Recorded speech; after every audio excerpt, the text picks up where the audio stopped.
ናችሁ? ሰላም ናችሁ? መዓዛ ነኝ ከBahlie ቲዩብ።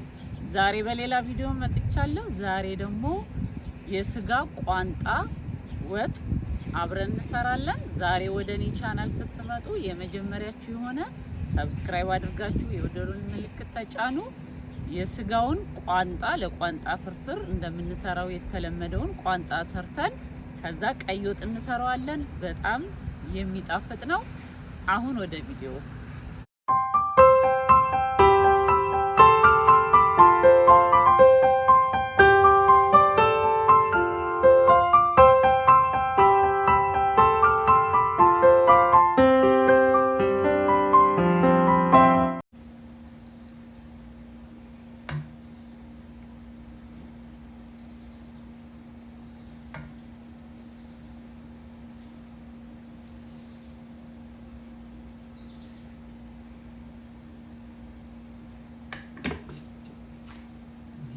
ይመስላል። ይሁት እንዴት ቆንጆ እንደሆነ ያስታውቃል። ሽታው ልነግራችሁ አልችልም።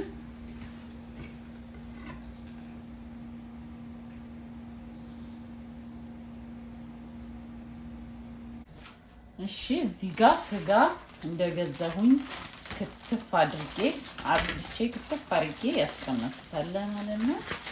አሁን ይሄንን ኦቨን ውስጥ አስገባዋለሁ። ከዚህ በፊት ከ6 ወር ከ7 ወር በፊት ዘልዝዬ ስጋ ማነው እንደዛ ዘልዝለን አስገብተን የቋንጣ ፍርፍር ሰርቼ ነበር። አሁን ደግሞ ለጾም መያዣ ወጥ ነው የምሰራው። የከብት ስጋ ወጥ ሲሰራ አልወድም እኔ። ወጥ ከሆነ የምሰራው የበግ ነው ደስ የሚለኝ። ግን አሁን ደግሞ ያለንን ቤታችን ለመስራት ስንፈልግ እኔ እንደ ቋንጣ መጀመሪያ እንትንሏለሁ። አሁን ይሄንን ኦቨን ላስገባው ነው። ለትንሽ አላቅቀውና ኦቨን አስገብቼ ድርቅ አደርገዋለሁ እና ያንን ወጥ ሰራዋለሁ ማለት ነው። አብረን እንሰራለን። እዩ ተመልከቱት። ቅድም ላይ ኦቨን ውስጥ ላስገባው ነው ያልኳችሁ። ይሄንን ይመስላል። ቋንጣ ሆኗል። ያው በንፋስ ነው አይደል ሀገራችን ቋንጣ የሚደረገው። እኛ ደግሞ እንደዚህ ሰርቻለሁ ማለት ነው። አሁን ይሄንን ወጥ ሰራለሁ። በጣም የሚጣፍጥ ነው የሚሆነው። ያው ጊዜ እንደተለመደው መጀመሪያ ሽንኩርታችንን ነው የምናበስለው። እኔ ከዚህ በፊት ቀንሼ የተጠቀምኩት ኦቨን ውስጥ ያበሰልኩት ሽንኩርት አለ። ይሄንን ማሳያችሁ ሁሉ ጊዜ እንደዚህ ሰርታችሁ አስቀምጡ። ሽንኩርቱ ውሃውን ምጥጥ አደረገ። ቀድሞ የበሰለ ነው። ብራውን ሆኗል መጀመሪያው ነው። ስለዚህ ሰዓቴንም ነው ማለት ነው የሚቆጥብልኝ። ዘይት ጨምራለሁ። ያው በርበሬ ስላለው ይችላል ብዙም ግድ ሽንኩርቱን ማብሰል ስላለብኝ ምንም እንደተለመደው ጥብስ አደርጋለሁ። ይሄንን ትንሽ እንጠብሰዋለሁ። ወጥ ስለሆነ ማርማር እንዳይልብን ሽንኩርት በደንብ መብሰል አለበት ለወጥ ሲሆን። ነጭ ሽንኩርት ነው የጨመርኩት። አንድ የሾርባ ማንኪያ የሚሆን ነጭ ሽንኩርት።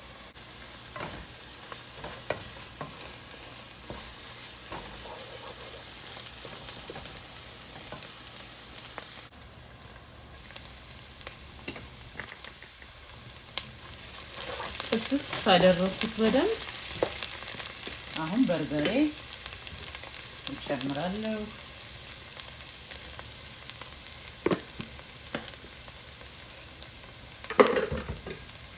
ከዛ በርበሬውን ሁሉ ጊዜ እንደምናደርገው ብቻውን መጀመሪያ እሳቱን ቀነስ አድርጌ ጥብስ አደርገዋለሁ። ይሄንን በጎኑ አጥጃለሁኝ።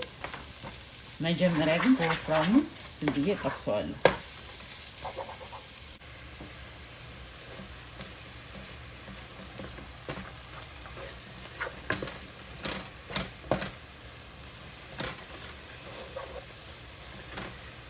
እጃችንን ብዙም ሳናቋርጥ ቀስ እያደረግን እንደዚህ እንጠብሰዋለን። ለሰስ ባለ እሳት ጠበስ እናደርጋለን። ከዛ ደግሞ ውሃ ጠብ እያደረግን እንጠብሰዋለን። ግን መጀመሪያ ላይ ትንሽ ደቂቃ እንደዚሁ ጠብሰዋለሁ። እሺ አሁን ደግሞ በወፍራሙ እንደዚህ ጥብስ እንዳደረኩት የቲማቲም ድልህ ጨምርበታለሁ። የምትወዱትን አይነት የቲማቲም ድልህ ያጣፍጥልናል፣ ለበርበሬያችን ከለሩንም ያሳምርልናል። ትንሽ በርበሬ መጠቀም ለመቆጠብ የሚፈልግ ሰው ይሄንን ቀይ ወጥ ላይ ቢጠቀም ያጣፍጣል። ምስር ላይ ራሱ በጣም ነው የሚያጣፍጠው። አሁን ይሄንን አብሬ ደግሞ ጥብስ አደርገዋለሁ። ልጆች ሲበሉት እንዳያቃጥል ያደርግልናል። ወጡን ለድለድ ወፈር ያደርገዋል። ቆንጆ ነው፣ ያበዛዋል። አያችሁ? እና ይሄን እንደዚህ በቲማቲሙ ጋር ጥብስ አደርጋለሁ። ደግሞ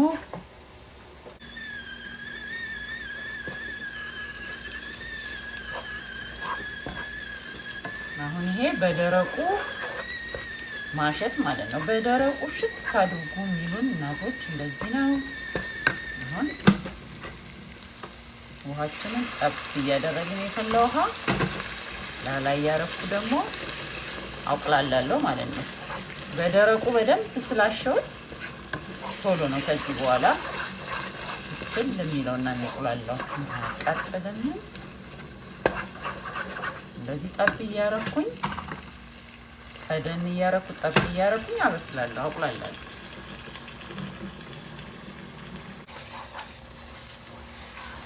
ያው ማቁላላቴን ቀጥያለሁ። ውሃ ጠብ እያረኩኝ በደንብ መቁላላት ይፈልጋል ቆንጆ ወጥ እንዲሆን።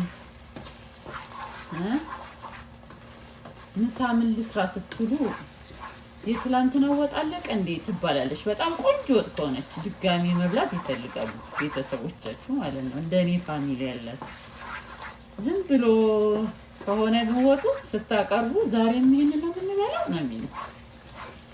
ስለዚህ ከሰራን አይቀር ቆንጆ ተበልቶ የማይጠገም ማለት ነው። ነገም ከነገ ወዲያም ስትበላ የምጣፍጥ።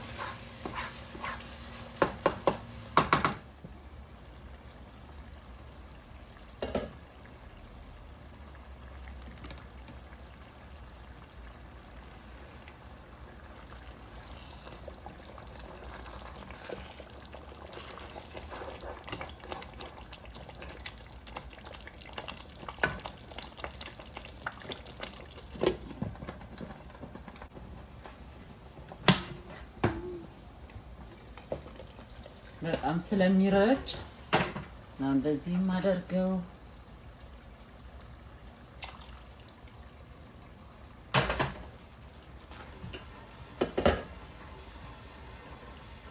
እሳቱን ቀነስ አድርጌ በደንብ እያንተከተኩት ነው።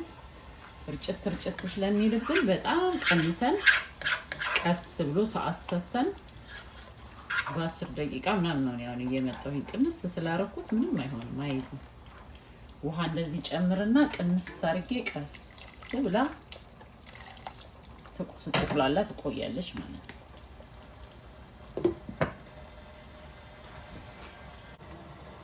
አሁን ያደረኩት አንድ ማንኪያ ውስጥ 3 ቅመም ጨምሬበታለሁ።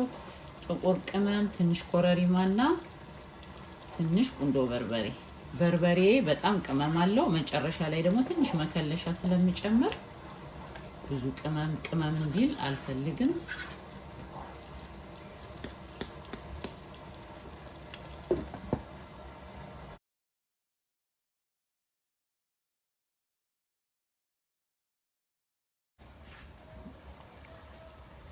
ይኸውላችሁ በደንብ እንደዚህ በደንብ ከተቆላላልኝ ቋንጣውን የሰራሁትን ቋንጣ ጨምራለሁ። አብሮ ደግሞ ይሄ በደንብ መብሰል አለበት።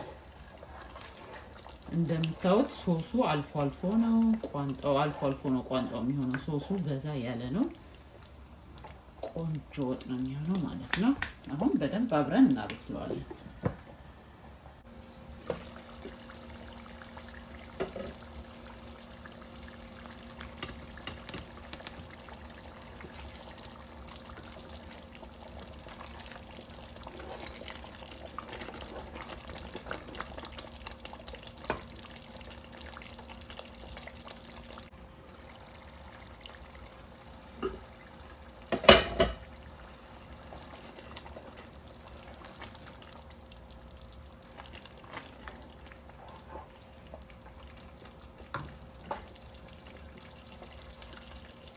ከዚህ በኋላ አልጨምርም። ጥሩ ለውፍረት ላይ ነበር የነበረው ግን ማንተክተኪያ ትንሽ ጨመርኩ። ከዚህ በኋላ አልጨምርም። አሁን መከለሻ አለኝ። መከለሻ ጨምርበታለሁ 1 ሻይ ማንኪያ። ከዛን ደግሞ ቅቤ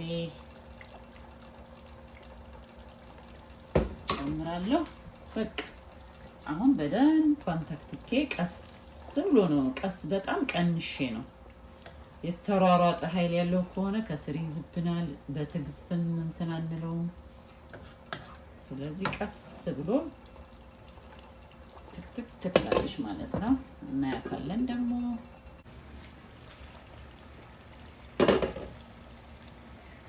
እዩት እንዴት ቆንጆ ወጥ እንደሆነ። የቀረን ጨው ብቻ ነው። ጨው ጨምራለሁ። እየቀመስኩኝ አስተካክላለሁ።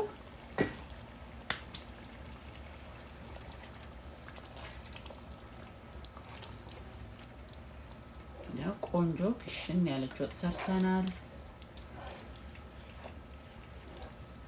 ጨውም ትንሽ እሳቱን አጠፋና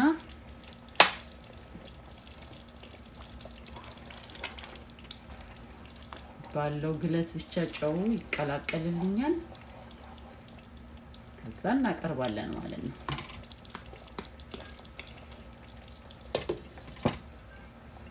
የዛሬው ቪዲዮ ይሄንን ይመስል ነበር። በሌላ ቪዲዮ በድጋሚ እስከምንገናኝ ድረስ በያላችሁበት ሰላማችሁ ይብዛ። ቻው።